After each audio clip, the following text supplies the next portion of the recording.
Monsieur le ministre des Affaires étrangères, avec sa place au Conseil de sécurité de l'ONU, avec son puissant réseau diplomatique, la France pourrait contribuer à renforcer la paix et les liens entre les peuples.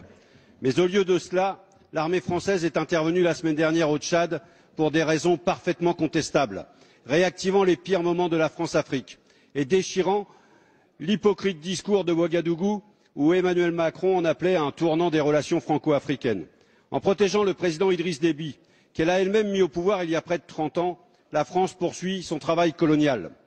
Ici, point de soutien à l'opposition, point de larmes sur les horribles conditions de vie des Tchadiens, ni sur les pénuries alimentaires, ni sur les atrocités du régime et ses violations des droits de l'homme. Pourquoi s'en soucier, puisque le président est un ami? Pareil à Djibouti où la France préfère laisser les opposants se faire persécuter, parce que c'est un régime qui abrite sa plus importante base militaire du continent. Alors qu'au Cameroun, ou encore à Congo-Kinshasa, notre pays continue de reconnaître les dictateurs malgré des résultats électoraux très contestés. Dernier exemple en date, le Venezuela, qui cherche un chemin différent, subit aujourd'hui les foudres de pays et d'entreprises opportunistes toujours prêts à se jeter sur un gigantesque gâteau pétrolier.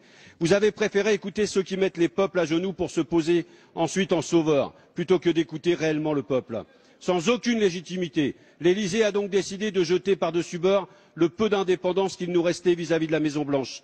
Cela démontre qu'aucun pays n'a le droit de dévier de la tutelle néolibérale. À l'inverse, les plus dociles restent en place éternellement.